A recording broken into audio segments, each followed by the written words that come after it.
네, 책으로 우리 49쪽입니다. 네, 책으로 49쪽. 네. 처음 줄부터 다시 또 읽어가면서 또 설명하도록 하겠습니다. 네, 책으로 49쪽. 네, 제가 또 읽고 설명하겠습니다. 네. 우리 48쪽에 있는 밑에서 두 번째 줄부터 읽어볼까요? 그래야 좀 더 이해하기 쉬우시니까. 공부는 49쪽 하는데 49쪽을 좀 이해하기 쉽게 하기 위해서 우리 48쪽 밑에서 두 번째 줄부터 읽겠습니다. 그 생명은 점차적으로 당신의 기능들과 감각들로 뻗쳐나가는데 이 생명은 하나님의 생명이시거든요. 우리 주님의 생명. 주님께서 영 안에서 역사하시잖아요.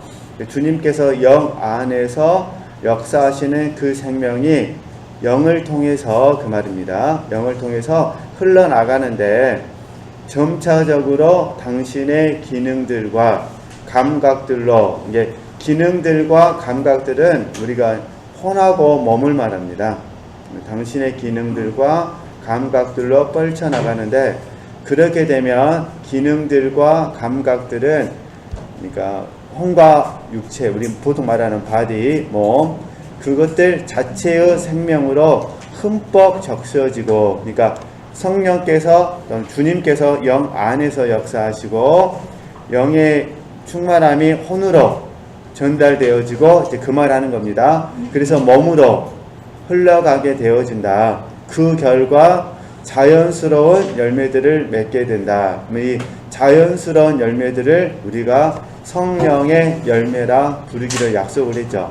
그 이야기를 하는 겁니다. 그러니까 성령께서 영 안에서 영이 혼을 통해서 혼이 몸을 통해서 나타나는 그 부분을 그래서 결과적으로 몸으로 행한 부분은 성령의 열매를 맺게 된다. 이러한 새 생명은 예수님이시잖아요. 이러한 새 생명에 흠뻑 적게 될 때에 당신은 측량할 수 없는 만족을 경험하게 될 것이다. 엄격한 의미에서 그것은 당신 자신의 만족이 아니다. 또한 혼 안에서 느껴지는 만족도 아니다. 왜냐하면 그것은 하나님 안에서의 뭐라는 거죠? 만족이기 때문이다. 그러면 이걸 저희들이 이제 만족이라고 했기 때문에 성령의 9가지 열매 희락이 있잖아요. 기쁨으로 표현을 하셔도 되고요. 그 다음에 우리 열매로 적용하면 이거는 내 열매가 아니라 성령의 열매이시다. 그런 뜻입니다. 그래서 저희들이 자연스럽게 빌립보서 3장 3절 말씀을 우리 안에 내적으로 경험하게 됩니다. 그래서 육체를 신뢰하지 아니하고 성령으로 봉사하고 예수만 자랑하게 되어지는 그래서 우리가 결과적으로는 갈라디아서 2장 20절 말씀을 이해하게 되는 거예요. 주님께서 내 안에서 나를 대신하여 사시고 나를 통하여 사시는 삶을 내가 경험하게 되는 거죠. 내가 통로가 되어졌다. 그 얘기를 하는 겁니다. 나는 내가 방금 전에 설명한 것 같이 특별히 부활의 생명 안으로 깊숙이 들어간 성도들에게는 매우 사실적이라는 것을 말하고 싶다. 그래서 우리가 십자가의 체험을 여러 번 함께 공부했잖아요. 십자가의 체험, 다시 순서로 정리하면은 십자가의 은혜, 그다음에 십자가의 체험, 십자가의 연합, 십자가를 지는 삶 이렇게 나눴잖아요. 그러니까 이 십자가의 연합을 생각하시면 되시는 거예요. 나는 죽고 예수 그리스도께서 사시는 거죠. 내가 연합이 되어지는 거예요. 주님의 죽으심이 나의 죽음이고 주님의 부활하심이 나의 부활이 되는 거죠. 그래서 우리가 주님을 의뢰함으로 말미암아 부활 생명으로 삶을 살게 되거든요. 이걸 설명하는 겁니다. 이게 사실적이다. 나는 이 고통스러운 죽음의 과정을 통과하지 않는 어떤 그리스도인들이 있다는 것을 알고 있다. 그러니까 우리가 부분적으로는 맛을 볼 수가 있어요. 쉽게 말해서 이제 내가 죽고 주님이 사시는 거잖아요. 그러면 내가 죽는다는 것은 전적인 무능을 경험하는 것이고 주님이 사신다는 것은 전적으로 의리하는 걸 경험하는 거잖아요. 그러니까 우리가 내가 할 수 없다는 것은 부분적으로 경험할 수도 있고 주님만을 의지하는 것도 부분적으로 경험할 수 있다, 그런 의미예요. 그러나 본질적으로 내 마음 깊은 곳에서 전적인 무능과 전적인 의뢰를 경험하셔야 되거든요.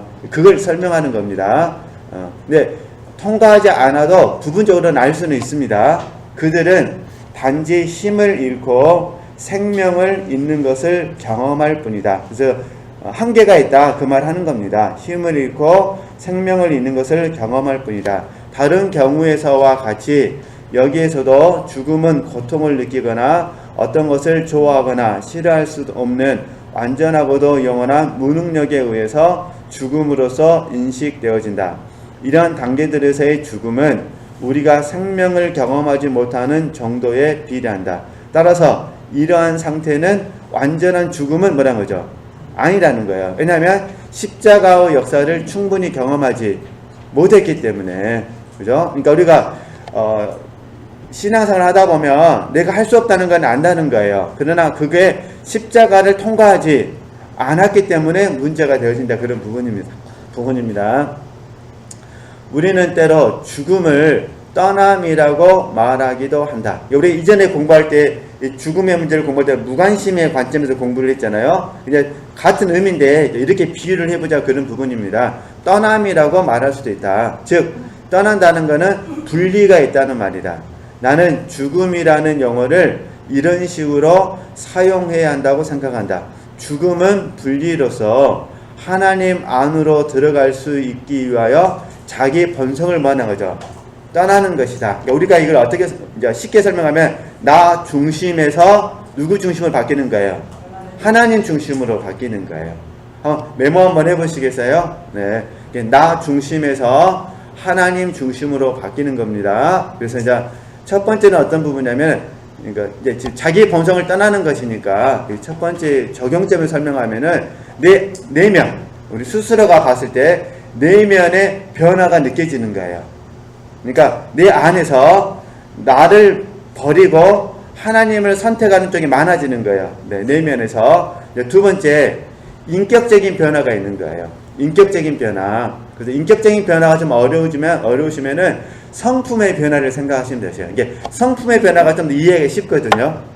같은 말인데 인격적인 변화도 이게 사실 이게 정답인데 이걸 좀 설명하기 위해서 성품의 변화. 그래 금방 이해가 되니까. 그러니까 내가 아담 안에서의 인격이 어떻게 된 거죠? 예수님의 인격으로 이렇게 바뀐다는 거예요. 그걸 경험할 수 있다는 거예요. 세 번째가 영적인 성장. 내 영이 성장하고 있다는 걸 느낀다는 거예요. 우리가 성장의 개념을 설명할 때 간단하게 설명했던 게 뭐냐면 소통이라고 배우셨거든요. 이제 성장해야만 뭐 할 수 있다? 소통할 수 있다. 이렇게 배우셨잖아요. 근데 열매는 성숙해야 되거든요. 네.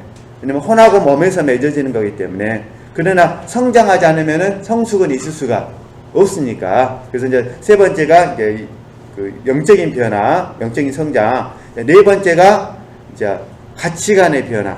가치관의 변화. 이게 자기 본성을 떠나서 하나님 본성 안으로 들어가는 거거든요. 근데 이건 다시 절대 오해하시면 안 됩니다. 이게 우리가 온전하다고 말하는 것은 완벽함을 말하는 게 아닙니다. 온전하다는 것은 주님 안에 있음을 의미하는 거예요. 주님 안에 있음을 잘못 적용하면은 완벽함이 되어버리거든요. 그럼 큰일 납니다. 우리는 완벽할 수가 없습니다. 눈 뜨는 순간 죄성을 가지고 있기 때문에. 그래서 우리는 계속해서 주님 안에 있어야 되거든요. 그럼 계속 보겠습니까? 당신이 이 단계에 도달하면 당신의 의지는 완전히 뭐라는 거죠? 사라질 것이. 내 말은 없다는 것이 아니라 기속된다, 그 말이에요. 기속. 또 불러드릴게요. 성령께서 영 안에서 역사하고 영이 혼을 사용하고 혼이 몸을 사용한다, 이렇게 배우셨잖아요. 이제 의지가 완전히 사라진다는 게 기속된다는 것은 우리 의지가 통로되고 동역된다는 거예요. 통로되고 동역되어진다. 그래서 우리가 협조한다, 동역한다 이렇게 부르거든요. 그러면 의지는 뭐 하는 거냐면 의지는 선택하고 결정하는 거예요. 그러니까 의지가 하는 큰 역할은 선택하는 것이고, 그다음에 뭐 하는 거예요? 결정하는 거예요. 물론 결정하고 선택할 수도 있습니다. 그러니까 이제 언어적인 거니까. 그러니까 우리의 의지는 결정하고 선택하는 거예요. 그래서 힘을 쓴다, 의지의 영역이에요. 믿음을 사용한다, 의지의 영역이에요. 그래서 우리가 의지를 사용하고 의지를 드린다고 배우셨잖아요. 그게 다 의지. 이렇게 의지는 뭐 선택하고 결정하든, 결정하고 선택하든 다 의지의 영역이라는 거. 그러니까 우리의 의지가 주님께 사로잡히게 되는 거죠. 기속되어지니까. 그래서 이걸 저희들이 생명적 연합이라고 부릅니다. 그래서 우리는 할 수만 있으면은 이 의지의 영역이 주님께 기속되어져 가지고 이게 범위가 확장되어져야 돼요. 확장. 네. 그 다음에 50쪽에 가서요. 그렇게 됨으로써 당신은 오직 하나님 안에서만 뭐 할 수 있어요? 존재할 수 있게 된다 그 말이에요. 그러니까 주 안에 있게 되어지는 거예요. 그러니까 이게 요한복음 15장 4절에서 5절 말씀이에요. 내 안에 뭐하라? 거하라 그 말이에요. 우리가 오직 하나님 안에서만 존재할 수 있는 게 주님 안에 거하게 되는 거죠. 이게 의지의 문제거든요. 의지. 당신의 의지는 인간의 의지들 중 심지어 세상의 것들까지 포함해서 그것이 아무리 훌륭하고 칭찬할 만한 것이라 할지라도 자기 본성의 많은 부분을 구성하고 있다는 것을 말하고 싶다. 따라서 하나님의 뜻만 남아 있을 수 있도록 하기 위하여 이것 또한 뭐 해야 돼요? 소멸되어져. 이게 우리 의지를 계속 주 안으로 가져가야 되는 거예요.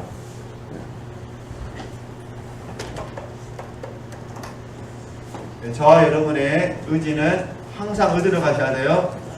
주 안에. 십자가. 이 십자가를 통해서만 우리가 주 안에 뭐 할 수 있습니까?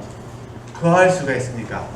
그래서 제가 십자가의 역사를 계속해서 반복해서 말씀드렸던 거예요. 이게 우리의 의지는 먼저 어디를 통과해야 돼요? 십자가. 그래야 뭐 하는 거? 주 안에 거하는 거. 왜냐면 십자가는 죽는 것이고 십자가는 다시 부활하는 것이잖아요. 그러니까 우리의 의지가 십자가를 통과해야 돼요. 그래서 이걸 우리가 십자가의 흔적이라고 그러는 거예요. 흔적은 전달되게 돼 있어요. 전달. 그래서 이제 저희들이 예전에 많이 불렀던 복음성가 중에 하나가 십자가의 전달자예요. 근데 우리는 전달이라는 단어보다 우리는 전이라는 단어를 더 써요. 전이. 그래서 전이를 쉽게 이해하는 게 뭐냐면은 그 냄비 뚜껑을 생각하시면 되세요. 냄비 뚜껑. 그 냄비에다 물 끓인다 생각하겠습니다. 막 물 끓이면은 물론 요즘은 워낙 저는 잘 모르겠습니다만 좋은 냄비는 안 뜨거울 줄 생각합니다. 일단 제 추억에 의한 냄비, 그죠? 달궈지면 어떻게 되죠? 뜨거워서 쉽게 만질 수 있어요, 없어요? 없어요. 그거 생각하시면 되시는 거예요. 그러니까 우리의 의지가 십자가를 통과하게 되면은 주님의 생명으로 충만하게 되는 거예요. 왜냐면 나는 죽고 뭐 있습니까? 주님이 사니까 충만한 생명이 주 안에 거함으로 말미암아 그냥 흘러나가는 거예요. 전달된다는 거죠. 그래서 이거를 전이라는 단어를 써요. 이렇게 이해하시면 됩니다. 네. 그 다음에 이제 또 우리가 하나 또 생각하는 게 같은 의미일 수도 있는데 시선을 맞춘다는 거는 우리 텔레비전 채널 주파수 있잖아요. 채널을 생각하시면 되시는 거예요. 내가 예를 들어서 32번을 보고 싶은데 32번을 리모컨으로 맞춰야만 32번이 나오잖아요. 지금 워낙 좋아하고 말로 하면 나올 수도 있으면 모르겠는데 제가 거기까지는 잘 몰라서 어쨌든 채널을 맞춰야 되잖아요. 그러니까 MBC 뭔지 모릅니다. 하여튼 뭔지 모르니까 생각났어요. 그냥 32번을 보시려면 어떻게 하셔야 돼요? 32번을 맞추셔야 돼요. 이게 주파수가 맞아야 되는 거예요. 근데 현대의 많은 사람들이 지금 누리고 있는 문명을 가지고 이런 단어들을 만든 거예요. 사도 바울은 이런 단어를 쓰질 않았어요. 왜냐하면 사도 바울은 텔레비전이 없었어요. 우리와 같은 냄비는 있었을까요? 하여튼 잘 모르겠네. 그래.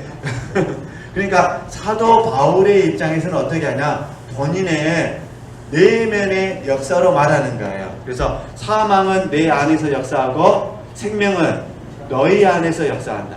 그리고 하신 말씀이 이 죽을 몸을 통해서 주님의 생명이 나타나기를 원한다. 이렇게 표현하죠. 사도 바울은 그러나 우리는 문명의 시대를 겪고 있기 때문에 이렇게 이해하셨으면 좋겠습니다. 그래서 우리 의지는 계속해서 어디로 들어가잖아요. 십자가 역사. 그래서 여기에 저희들이 이제 자주 반복해서 적용하는 말, 자기 부인, 부정, 그 다음에 상실되는 거예요. 그래서 저희도 말씀드렸잖아요. 자기 부인과 자아 부정이 되어지면 자아 상실은 선물로 찾아오는 거예요. 선물로. 자기 부인, 자아 부정, 자아 상실. 근데 저도 곰곰이 생각을 해봤어요. 첫 번째는 뭐냐면은 자기 부인, 자아 부정, 자아 상실은 하나님께서 강권하시면 돼요. 그래서 제가 두 번째 생각했는 그거예요. 왜 하나님은 강권하지 않으실까? 눈 뜬 순간에 강권해 버리시면 되시잖아요. 근데 하나님은 어쩌다 한 번씩 강권하게 하시고 그 다음에 어떻게 하시냐? 자원하여 우리가 순종하기를 원하셔요. 이유는 하나예요. 그래야만 우리에게 뭐가 되니까? 상이 되니까. 우리에게. 그러니까 저와 여러분이 자원하여 순종하셔야 뭐가 되세요? 상이 돼요. 상. 그래서 우리 사람은 어쩔 수가 없어요. 사람은요, 좋은 것을 내가 땀의 수고가 없이 많이 받잖아요. 계속 받잖아요. 그러면 감사하는 마음이 없어져요. 의미가 없어져요. 한번 생각을 보세요. 이런 일 없으니까 제가 말씀드리는 겁니다. 갑자기 앞집에 있는 순이 엄마가 소고기 1kg를 갖다 줬어요. 그날 저녁이 되니까 뒷집에 있는 철수 엄마가 또 소고기 1kg를 갖다 줬어요. 또 그 다음날 되니까 교회 권사님이 소고기 1kg를 갖다 줬어요. 소고기 계속 싸요. 그러니까 어떠세요? 소고기 보고 싶으세요? 안 보고 싶으세요? 소고기에 나중에 배설물이 된다니까요.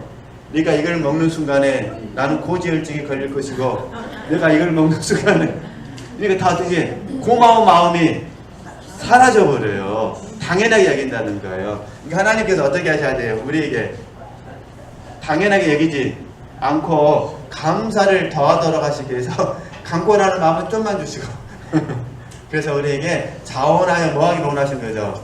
순종하기를 원하시는 거죠. 그래서 그래서 제가 이제 저는 개인적으로 고린도 후서 5장 14절하고 16절 말씀을 참 좋아해요. 17절 말씀 잘 하시는 말씀이잖아요. 새로운 피조물이다.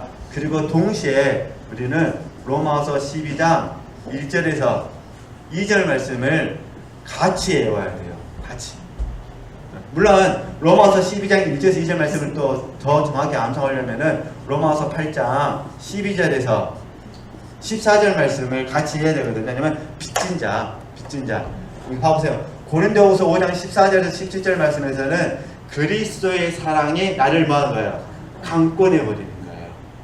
그리스도의 사랑이. 그런데 로마서 12장 1절에서 2절 말씀은요, 뭐라고 하냐면 하나님의 자비하심으로 너희에게 구원한다 그래요. 그러니까 하나님의 자비하심에 감동받아서 우리 뭐죠? 우리 몸을 하나님께 들으셔야 돼요. 로마서 8장 12절 14절 말씀은 우리가 빚진 자로 다 그래요. 이게 빚을 졌다는 것은 결국 뭐는 거죠? 하나님의 은혜를 아는 것이고 또 하나님께서 나를 살리셨다는 자비하심을 알아야 되거든요. 이게 하나님의 은혜가 됐든 하나님의 자비하심이 됐든 우리는 그 자비하심에 감동받아서 자원하여 몸을 드리는 거예요. 고린도후서 5장 14절에서 17절 말씀은요, 그리스도의 사랑 우리를 강권해 버리는 거예요. 이게 우리는 이 두 가지가 같이 있는 거예요. 그래서 의지의 부분에 흔들림이 있을 때 얼른 뭐 하셔야 돼요? 십자가로 가셔야 돼요. 십자가로 가셔서 우리는 주 안에 가셔야 됩니다. 너무 놀라운 것은 저와 여러분이 이 의지를 드림으로 말미암아, 의지를 사용하거나 드림으로 말미암아 십자가의 역사를 경험할 때 사실은 이 자리가 회개의 시간이거든요. 우리에게는 로뎀나무가 없었으면 좋겠어요. 할 수만 있으면 로뎀나무보다는 의지가 좋아요. 의지가 십자가로 가셨으면 좋겠어요. 할 수만 있으시면. 근데 연약해서 로뎀나무에 빠지기도 하죠. 우리 지체들에게 로뎀나무는 카페예요. 카페. 우리 지체들에게 로뎀나무는 바닷가예요. 엘리야는 바다가 없어. 카페도 없어요. 그러니까 어디로 가는 거예요? 나무 그늘, 로든나무로 가는 거예요. 우리는 어디로 간다고요? 카페. 시원한 카페. 바다에는 카페. 가서 멍 때리는 거예요. 내 인생은 뭔가. 뭔가를 열심히 살았는데 나이만 50대 중반이고 저 나이를 들면 지체되는 게 더 심각한 문제 나오겠죠. 이제 다 살았네.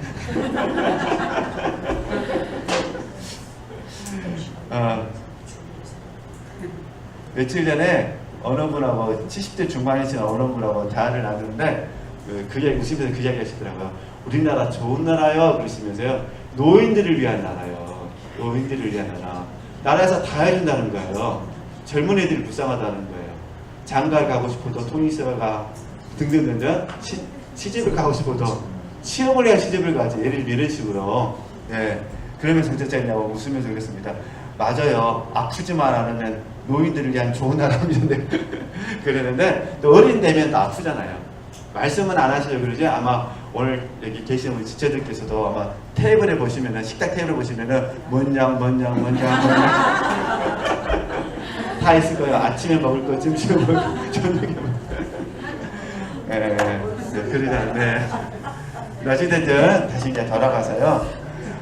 제가 이제 십자가의 역사를 이렇게 말씀드리는 이유는 이게 바른 진리라는 생각이 들어서 이렇게 말씀을 드리는 겁니다. 우리는 십자가의 역사를 통해서 회개를 경험한 겁니다. 너무 놀라운 것은 회개하면 당연히 용서해 주시잖아요. 근데 회개와 상관없이도 우리 십자가의 역사를 지어야 돼요. 이게 마태복음 11장 25절에서 30절 말씀이세요. 배움의 심 배우셨잖아요. 예수님께서 지시는 십자가하고 우리가 지는 십자가는 다르죠. 우리는 예수님이 지신 십자가의 일부분을 담당하는 거죠.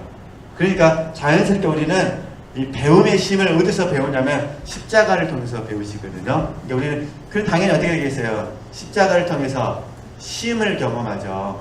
심을 얻죠. 그죠? 다시 시작할 수 있는 용기를 줘. 결과적으로는 성화되는 거예요. 십자가를 통해서.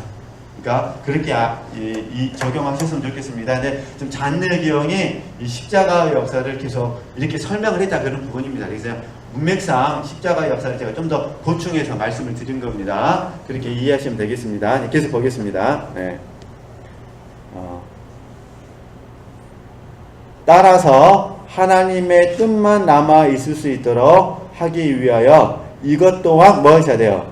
소멸. 어디서 소멸되셔요? 십자가에서 육체의 의지로부터 나오는 모든 것, 심지어 당신의 선 의지로부터 나오는 모든 것. 세상에 이게 선한 의지인 것 같아요. 어떤 의미인지 아시겠죠? 선한 자 우리 많이 이야기하시잖아요. 그래서 세상에 이렇게 표현하시는데 어떻게 번역되셨어요? 저는 선 의지로 됐거든요. 그죠? 이게 오타난 것 같아. 제 말이 하나 빠진 것 같아. 그래야 문맥이 맞잖아요. 육체의 의지로부터 나온 것. 심지어 당신의 선한 의지로부터 나온 것. 그래야 말이 맞잖아요. 선한 의지도 십자가에서 처리받아야 된다. 그 말이잖아요. 다시 읽겠습니다. 육체의 의지로부터 나오는 모든 것. 심지어 당신의 선한 의지로부터 나오는 모든 것들도 완전히 뭐야 돼요? 사장되어져야 돼요. 십자가에서 죽어야 된다는 거예요. 우리는 이제 내려놓는다 이렇게 배우셨잖아요. 맡긴다. 이러한 일이 일어나면 하나님의 뜻 외에는 아무것도 남지 않게 될 것이다. 그래서 또 오해하시면 안 됩니다. 우리가 이 십자가에 가시기 전에, 의지가 십자가를 통과하기 전에 하나님의 뜻에 대해서 첫 번째 하나님의 뜻을 알 수가 있어요. 성령의 조명하심 속에서 하나님 뜻을 알 수가 있고, 아직은 하나님의 뜻을 알지 못할 수가 있어요. 그러니까 우리가 십자가 앞에 갈 때 하나님의 뜻을 알아서 갈 수도 있고 하나님의 뜻을 알지 못해서 갈 수도 있다 그 말이에요. 여기 오해가 없으시면 좋겠어요. 그러면 우리가 알아는 상태에서 십자가로 가게 되어지면 어떻게 될까요? 그러면 내 것을 십자가에 내려놓고 내 생각을 내려놓고 내 마음을 내려놓고 내 뜻을 내려놓고 소요 내 오남을 내려놓고 주님 걸로 받으면 되는 거죠. 근데 만약에 몰랐어요. 이제 몰랐으면 어떻게 될까? 몰랐으면 그러면은 하나님의 주권을 신뢰해 드리면 되는 거예요. 내가 주님의 뜻을 모르지만 주님의 뜻에 대해서는 내가 모르지만 우리는 이건 알아요. 하나님의 뜻은 내 안에서 완전하다는 것, 하나님의 뜻은 내 안에서 선하다는 것, 이건 안다는 거예요. 그러니까 하나님의 뜻은 완전하고 하나님의 뜻은 뭐라는 거죠? 선하다는 거예요. 하나님의 뜻은 옳다는 걸 내가 안다는 거예요. 그러니까 하나님의 뜻을 모르지만 내가 하나님께 온전히 하나님의 뜻대로 해달라고 나를 맡길 수가 있다는 거예요. 이게 십자가의 자리예요. 그러니까 내가 알았으면 내려놓는 자리고 몰랐으면 그것마저 하나님께 뭐 하는 거죠? 맡기는 거예요. 맡기는 거. 이렇게 좀 이해를 해 주셨으면 좋겠습니다. 지금 지체들께서 하나님의 뜻을 아는 범위 내에서 십자가를 경험하실 수도 있고 아니면요 하나님의 뜻을 모르는 상태에서 경험하실 수도 있어요. 근데 주로 설교는 안다라는 전제성에서 설명을 해드리죠. 그러니까 자기 부인, 자아부정, 자아상실 쉽죠. 그러나 어떤 경우에는 모르는 게 있다는 거예요. 저도 하나님이 제 인생을 어떻게 이끌어 가실지 모르는 게 너무 많아요. 몰라요. 그죠? 근데 믿는 거죠. 하나님께서 선한 길로 뭐 하실 것이다? 이끄실 것이다. 이렇게 한번 적용해 주셨으면 좋겠습니다. 저도 얼마 전에 하나님의 뜻을 이렇게 모르기 때문에 계시를 안 해주시니까 모르는 부분에 있어서 제 안에서 점점 이 내려놓는다는 부분이 굉장히 힘들더라고요. 그렇게 안 살아본 인생을 저도 지금 살고 있는 거예요. 쉽게 말하면 그런 부분이 오늘 신대원 7회 졸업을 하시잖아요. 그러면 이제 신대원생이 없어요. 그러면 재편에서는 메이저 오류는 어떤 삶이 될까요? 안 살아본 인생을 사는 거예요. 물론 이제 어떤 분들은 목사님 그동안 수고하셨어요. 푹 쉬세요. 위로가 될까요? 안 될까요? 안 돼요. 안 돼. 왜냐면 월요일날 제가 경험해 보니까 힘들어. 이해되시겠죠? 힘들더라고요 이게. 보편적으로 목사님들은 월요일만 쉬시거든요. 그분들은 월요일에 되면 좋다 그러는데 저는요 힘들어요. 몸은 편해요. 이해되시겠죠? 근데 희한한 거는 몸은 편한데 마음이 힘들어요. 그러면 힘들면 어디서 찾아왔을까요? 누가 저기 힘들게 했을까요? 아무도 힘들게 한 사람 없습니다. 월요일날. 내가 월요일날 하루 종일 탁구 친다고 해서 누가 뭐라 할 사람 없습니다. 하루 종일 탁구 친다고 거짓말입니다. 그 젊었을 때가 가능한 이야기고. 쉽게 예를 들어서 그러면 저는 그 월요일 시간을 어떻게 될까? 하나님께 내려놔야 되겠죠. 그러잖아요. 왜 힘들까? 그러니까 그거는 제 몸이 뵌 거예요. 뵌 거. 그래서 제가 생각을 했어요. 은퇴하시고 나면 이런 기분이시겠다. 평생 직장만 생각하다가 은퇴하고 나서 월요일 아침 되면 출근할 것 같아요. 자기 어디가 일해야지 이렇게 될 것 같아요. 그래서 많은 분들이 잠깐 쉬셨다가 다른 일들을 하려고 하시는 것 같아요. 제가 저를 보니까 뭐 얼마 되지도 않았습니다. 지금 원래 7월 달에는 신대원 있든 없든 방학이었거든요. 그러니까 9월 달에 강의한다고 쉬는 거하고 이제 강의가 없다고 쉬는 거하고 다르더라고요. 느낌이. 그래서 저도 그 부분 보면서 그러니까 저도 이걸 내려놓는 거예요. 네, 이걸 내려놓고 하나님의 뜻을 어떻게 하는 거죠? 하나님의 뜻을 신뢰해 드리는 거죠. 하나님은 어르십니다. 하나님은 선하십니다. 어떤 삶이 제게 주어질지 모르지만 저는 그 삶을 오늘도 구속사 안에서 삶을 경영하겠습니다.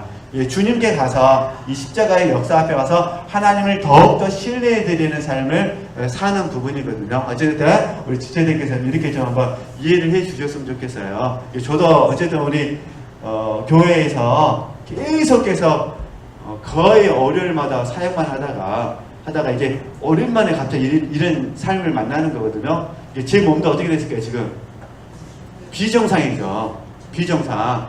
그러니까 저도 이걸 이겨내야 될 시간적인 여유가 있는 것 같아요. 하나님의 깊으신 뜻이 있겠죠. 뭔지는 모르겠지만 그렇게 하여튼 제가 쉽게 예를 드린 겁니다. 근데 이제 우리 지체들도 나름대로 고민이 있는 부분이 있으시잖아요. 알 수도 있고 알지 못할 수도. 그냥 그때마다 우리 십자가에 가서 이게 자아부정이거든요. 내 오남을 내려놓는다는 게 쉬운 문제가 아니거든요. 그게 아주 사소한 것도요, 쉬운 게 아니에요. 오남이 들어오면은 그냥 장난은 별개의 문제예요. 나를 힘들게 하는 거는 다 마찬가지예요. 그래서 이게 구체적으로 뭐 예를 들 수도 있는데 그냥 쉽게 이제 제 이야기를 해드렸습니다. 앞에 있는 시계가 고장났네요. 그래서 저 시계를 봐야 될 것 같아요. 네, 47분이니까 좀만 더 하도록 하겠습니다. 네, 그럼 다시 보겠습니다. 이제 하나님의 뜻 외에는 아무것도 남지 않게 될 것이고 오해하지 마시라고 제가 말씀을 드렸고요. 당신의 옛 의지가 완전히 소멸되어질 때 하나님의 뜻이 그 자리를 뭐하는 거죠? 대신하기 시작할 것이다. 이게 다 아시는 내용이에요. 하나님의 뜻이 내 생각이 되고 내 뜻이 되고 하나님의 마음이 내 마음이 되고 이야기입니다. 네. 이걸 기속이라고 배우셨잖아요. 점차적으로 주님의 뜻이 당신의 인간적 의지를 믿음 그 자체로 하는 거죠.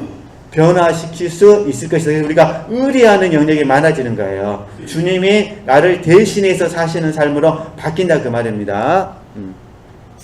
그러면 이것은 당신의 모든 고통이 끝날 것이라는 것을 의미하는가? 당신의 자기 본성은 소멸되어져서 죽음의 경험 안으로 들어갔고 따라서 당신이 하나님과 온전한 연합을 이루는 데 있어서 어떤 장애물도 없게 되었다. 하지만 이게 중요합니다. 하지만 이러한 모든 과정에도 불구하고 당신의 속 사람은 여전히 하나님 안으로 들어가지 못했다. 이 사실이 극도의 고통을 야기시킨다. 따라서 고통은 여전히 남아있다. 그럼 제가 잠깐만 예를 들어보도록 하겠습니다. 우리 지체들께서 쉽게 말해서 미워하는 사람이 있었어요. 싫어하는 사람이 있었어요. 사람 아니라면 일을 잃어도 상관없습니다. 하기 싫은 일도 있잖아요. 하기 싫은 일이 있었어요. 뭐가 됐든 간에. 그래서 이 십자가 역사를 통해 가지고 이제 이 마음은 처리받았어요. 이 이야기를 하는 거예요. 그러니까 미워하지도 않아요. 이제는 싫어하지도 않아요. 하기 싫은 일도 할 수 있게 됐어요. 근데 속사람으로는 충만하지 않았다는 거예요. 이 말은 무슨 말이냐면은 주님의 사랑으로 그를 사랑하지는 못한다는 거예요. 그러니까 미워하지는 않는데 뭐하지는 못해요? 사랑하지 못해요. 주님의 사랑으로. 속사랑. 그러니까 주님의 사랑으로는 사랑하지 못한다 그 말 하는 거예요. 다시 그러니까 내가 그를 미워하지는 않습니다. 근데 뭐하진 않아요? 주님의 사랑으로는 뭐하잖아요? 사랑. 내가 그를 미워하진다 해서 내가 그를 사랑할 수는 없어요. 미워하지 않는데 사랑까지 안 하면은 염장 터져버립니다. 내 입으로는 할 수가 없는 거예요. 경험적으로 봐보세요. 그러잖아요. 우리가 내가 감사하지는 않았어요. 아니, 원망하지는 않았어요. 근데 뭐 하기는 어려워요. 감사하기는 어려워요. 내 힘으로 감사는 안 된다는 거예요. 그래서 어떻게 하는 거예요? 주님으로 사랑하고 주님으로 뭐 하는 거예요? 감사하시는 거예요. 이 훈련을 하셔야 된다 그 말입니다. 그러니까 여전히 내 안에 뭐가 있다는 거예요? 고통이 있어요. 이 고통은 뭐냐면은 좋은 의미에서 고통이에요. 십자가를 지는 고통이에요. 쉽게 말해서 정말 주님의 사랑으로 사랑하고 싶은데 주님의 사랑으로 안 되네요. 이게 고통이다 그 말이에요. 이 고통은 스트레스가 아니에요. 처음에 막 안 미워하려고 했는 건 스트레스. 이거는 잘못하면 화병으로 가거나 암으로 갈 스트레스고 이해되시겠죠? 이거는요 거룩한 스트레스. 그래서 이거 뭐라 그러냐? 부담이라고 그래요. 그러니까 하나님께서 지체들에게 뭘 주신 거예요? 거룩한 부담을 주시는 거야. 그래서 이걸 좀 더 고통스럽게 설명할 때 눌림이라고 그러는 거예요. 그래서 늘 내 마음에 뭐가 있어요? 짓눌리는 눌림이 있어요. 영이 답답한 거예요. 그죠? 이 방법은 이걸 푸셔야 돼. 그죠? 어떻게 푸셔야겠어요? 먼저 기도하셔야 돼요. 기도할 때 이해되시죠? 막 기도하셔갖고 어떻게 하셔야 돼요? 주님의 사랑으로 사랑하겠습니다 하고 선포를 해버리셔야 돼요.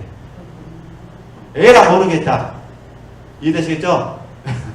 주님의 사랑으로 뭐 하겠습니다? 사랑하겠습니다. 내가 주님으로 뭐 하겠습니다? 감사하겠습니다. 이렇게 선포를 하셔야 돼요. 선포를 해야 이 마음이 이해되시죠? 영의 생각이 입을 통해서 딱 나오는 거예요. 그럼 마음이 뭐해질까? 마음이 시원해져요. 그리고 나서 어떻게 하느냐? 순간순간마다 주님을 의뢰하셔야 돼요. 그러면 나중에 깨닫게 돼요. 내가 그를 사랑했잖아요. 영원히 사랑한다는 것이 아니라 한 번 사랑했잖아요. 그러면 아는 거예요. 이거 누가 사랑한 거예요? 주님이 사랑하시는 거예요. 그래서 내가 원리를 터져가는 거예요. 다음에 그 사람 만날 때마다 어떻게 될까요? 나는 할 수 없습니다. 주님이 나를 통하여 그를 마음껏 마옵소서, 사랑 마옵소서. 마음껏 사랑하려면 어떻게 해야 돼요? 자기를 부인하셔. 그래서 나를 비켜드려야 돼요. 이 훈련을 계속 하셔야 돼요. 이 훈련을. 하여튼 이렇게 생각하시면 됩니다. 지금 다시 읽어보겠습니다. 이 사실이 극도의 고통을 야기시킨다. 따라서 고통은 여전히 남아있는 눌린 좋은 고통이라고 말씀드렸습니다. 이거 없으면 큰일 납니다. 이거 없으면은 진보를 안 해요. 네. 51조. 나는 당신이 내가 방금 전에 한 말에 대해 반대할 것이다 알고 있다. 자기 본성이 죽었다면 그것이 어떻게 괴로워할 수 있단 말인가? 당신의 자기 본성은 당신이 자기 본성과 완전히 분리되자마자 죽음을 경험하게 된다. 십자가에서 죽는 겁니다. 하지만 이 죽음은 속 사람이 하나님께 넘어가기 전까지는 뭐란 거죠? 완전한 것이 못 된다. 완전한 죽음을 경험하기 전까지는 커다란 고통이 여전히 남아있다. 이렇게 이해하시면 되셔요. 시냇물이 줄줄줄 내려가지고 강물까지는 왔어요. 그래 목표는 바닷물 속에 들어가는 거예요. 이해되시죠? 근데 시냇물이 강물 속에 들어왔어요. 얼마나 자유해요. 강물이 시킨 대로 하면 되니까. 근데 목표는 어디? 목표는 바닷가에 있어요. 그러니까 바닷가 입장에서 봐서는 아직 죽은 건 아니에요. 그렇게 이해하는 겁니다. 그래서 다시 쉽게 다시 설명하겠습니다.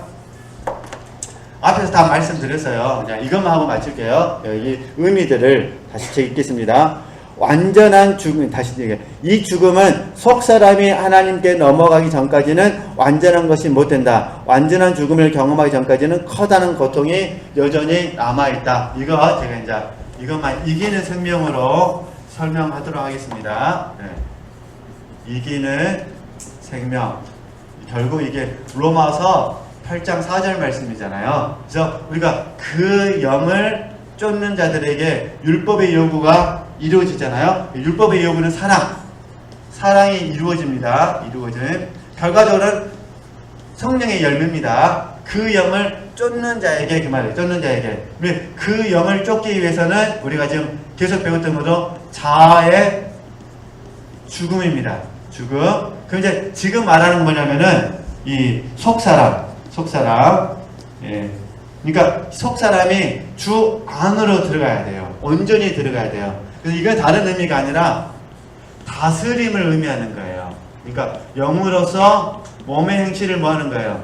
죽이는 거예요. 이걸 설명하고 싶은 거예요, 지금. 몸의 행실을.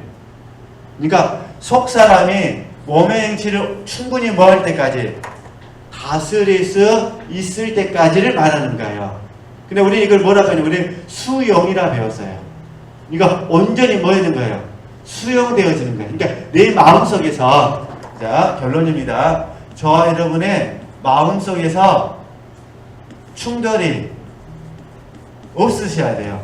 그래야 이 속사람이 주님 안에 거했다고 말을 하는 거예요. 진정한 의미에서. 왜냐면 영은 혼을 소유하거든요. 그러니까 영이 생각하는 대로 혼은 뭐 하는 거예요? 순종해야 돼요. 100%. 그러니까 그래서 이제 사도 바울 표현을 빌리면은 거스르지 않는 거예요. 그래서 성령의 소욕에 거스르지 않는 거예요. 충돌이 없는 거죠. 그래서 이 자리까지는 저희들이 가야 돼요. 이게 이기는 생명이에요. 그래서 딱 깨닫는 순간 뭐 하는 거예요? 그 영을 쫓는 거예요. 근데 우리는 한 번 이상은 경험을 했어요. 하나님의 은혜로. 하나님께서 원하시는 거는 우리가 계속해서 이 영역이 2번, 4번, 8번, 30번, 100번 되기를 원하는 거예요. 근데 우리 인간은 욕심이 많아가지고요. 한 번 실패하면요. 서로 잡아먹으려고 해요. 그거 불가능합니다. 우리는 10번은 성공해도 11번째는 뭐 할 수 있어요? 실패할 수 있어요. 실패 안 하면 안 됩니다. 실패 안 하면 자고해지거든요. 근데 하나님께 얼마나 감사한 거는 실패해도 또 시작하자고 하시고 실패해도 또 시작하시고. 그래서 우리가 전에 이것만 하고 마칠게요. 아빌라 테레사 공부할 때 목욕하는 거하고 샤워하는 거 공부했잖아요. 그죠? 샤워는 계속 하셔야 돼요. 한번 1년에 한 번 목욕했다 해서, 목욕을 더 많이 하지만, 1년에 한 번 목욕하고 1년간 샤워 안 하는 거 아니시나요? 그러니까 샤워는 필요에 따라서 계속 하는 거예요. 어떤 의미인지 아시겠죠? 그러니까 우리가 이기는 생명을 한 번 경험한 거는 올일이 터져간 거야. 올일이 터져겠으니까 이제 그 다음에 어떻게 해야 돼요? 2번, 3번, 4번, 5번 이렇게 되는 거죠. 그러면서 시간이 짧아져요. 그러니까 오치만이 금방 이해가 되는 거예요. 스위치를 켜는 것과 같다는 거야. 내가 무심코 살았다가 이러면 안 되지 했는데 딱 스위치를 켰어요. 믿으시죠? 그럼 어느 시스템으로 바뀌어버리는 거예요? 영적 시스템으로 바뀌는 거예요. 그래서 주님을 먼저 생각하는 거예요. 육적 시스템은 나를 먼저 생각해요. 영적 시스템은요, 주님을 먼저 생각하죠. 어떤 의미인지 아시겠죠? 우리가 나를 먼저 생각할 수 있어요. 더우면은, 아이고, 더워라. 나를 먼저 생각하죠. 추우면, 아이고, 추워라. 이렇게 하죠. 고지서 날라오면, 아이고, 깝깝하네. 이렇게. 나를 먼저 생각할 수 있다는 거예요. 이해되시죠? 그럼 딱, 누굴 먼저 생각해야 돼요? 주님을. 주님을 생각한다는 거는 주님의 말씀을 생각하는 것 같은 거예요. 이해되시겠죠? 주님 생각, 주님의 말씀 생각. 딱 그러니까, 맞아. 아무것도 염려하지 말고, 아무것도 염려하지 말고, 이렇게 되는 거죠. 이렇게 해서 우리는 한 발 또 걸어가고, 또 한 발 더 걸어가고, 그래서 주가 주신 힘으로, 주가 주신 생명으로, 주가 주신 평안으로 오늘을 사는 거예요. 이렇게 살고 있는 나를 바라보면서 많이 칭찬해 줬으면 좋겠어요. 야, 잘했다. 이해되시겠죠? 오늘도 수고했다. 내일 눈 못 뜨면 또 열심히 살자. 할렐루야. 눈 뜨면 더 열심히 살고, 눈 못 뜨면 주님께 가고. 네, 그래서 제가 이제 정리하니까요. 그래서 저는 개인적으로 누가복음 9장 23절 말씀을 참 사랑해요. 아무든지 나를 따라 오려거든 자기를 부인하고 날마다, 이해되셨죠? 날마다 거기에 날마다가 있거든요. 날마다. 하여튼 우리 독서집 이 마이크는 매주 저를 힘들게 합니다. 네, 날마다, 이해되셨죠? 날마다. 그래서 그 말씀을 생각해요. 아, 자기 부인, 자아부정, 자아상실은 언제 하는 거다? 날마다 하는 거다. 근데 우리는 점검을 배웠잖아요. 그래서 일마다도 집어넣었잖아요. 그래서 더 점검을 잘하고 싶어서 시간마다를 넣었잖아요. 그래서 오치마니의 가르침을 받아서 이제는 분초마다, 내가 보기에는 분초마다 거짓말을 갖고